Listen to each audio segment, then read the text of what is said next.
Once we've collected data from an observational study or an experiment, we need to summarize and present it in a way that will be meaningful to our audience.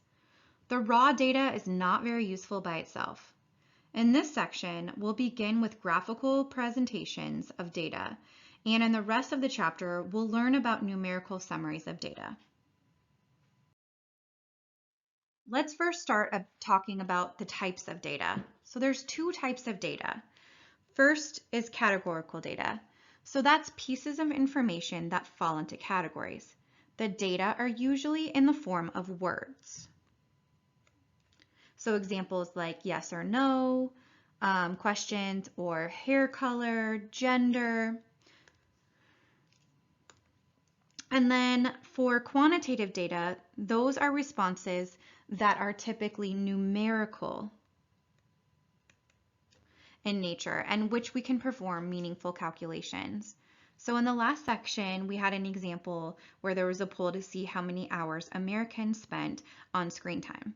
So that would be quantitative data because we're looking at this numerical data. So 2 hours, 4 hours, 1.5 hours.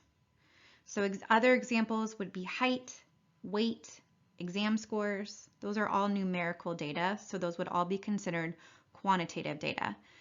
Now, the way that I kind of remember the two of these is categorical.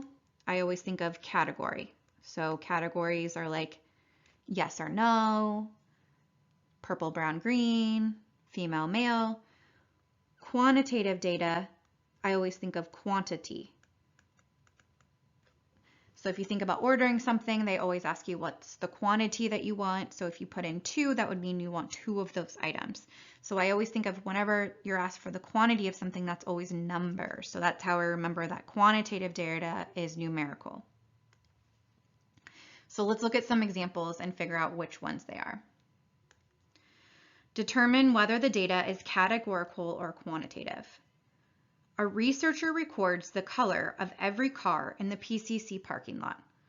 So if we think about what's the data that would come out of this, it would be like purple, green, red, black, white, gray. So those are words. Those are categories. So this would be considered categorical data.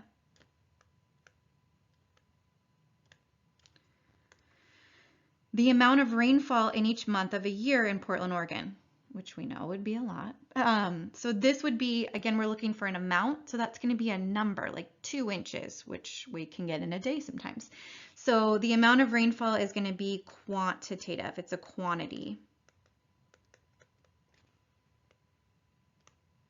So being able to recognize the difference between the two types of data is going to help us figure out what to use for presenting the data.